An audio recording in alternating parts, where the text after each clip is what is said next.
There's a whole lot of tomfoolery that goes around here in the S3 Power Sports shop, but one thing that we take very serious is our brake systems. So today, we're gonna walk you through how to change the brakes on your Can-Am Maverick X3.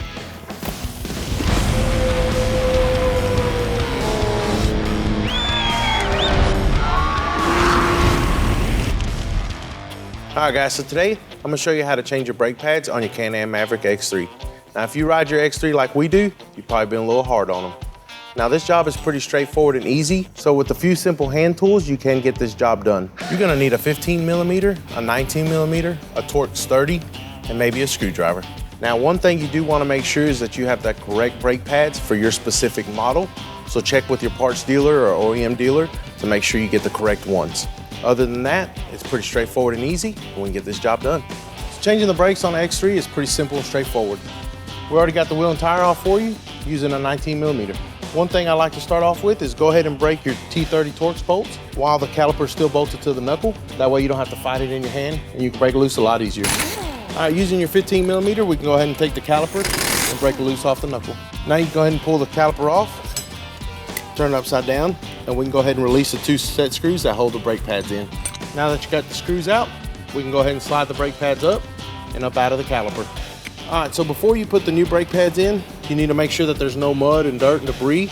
These are full floating hubs, so you need to make sure that it floats on the shaft. If it don't, we'll have to take it apart and put some grease in it. You can go ahead at this time and open the caliper all the way up because your new pads are obviously gonna have more meat on them, and you wanna be able to still get over the rotor. So depending on how worn out your brake pads were, you might have to close your piston calipers back up. So you're gonna take a 6-inch C-clamp, slide it inside the piston, and go ahead and screw it down and close it up. Once you do one, then you can move over to the second one and do the exact same thing. So now we got our two new brake pads. We'll go ahead and get them installed. The one without the set hook goes first. Put the one with the set hook on the pin, slide it down. All right, now we can go ahead and set our set screws back in. Start with the one closest to the hook first, and then your second one. If you can't get it to go in there and it's hung up, push down on your brake pads a little bit, and then she should go right in. Now you take your T30, go ahead and tighten your bolts back up. We'll do the final snug once it's bolted back to the knuckle. If you forgot to open up your calipers, we can take a flathead screwdriver and very gently between the pads, go ahead and pry it through and open it up. It doesn't take a lot of force, and you want to be very gentle with your brake pads. Now we're going to go ahead, slide them back over the rotor, and get our bolts back in. Now using your 15mm, go ahead and tighten up your two caliper bolts.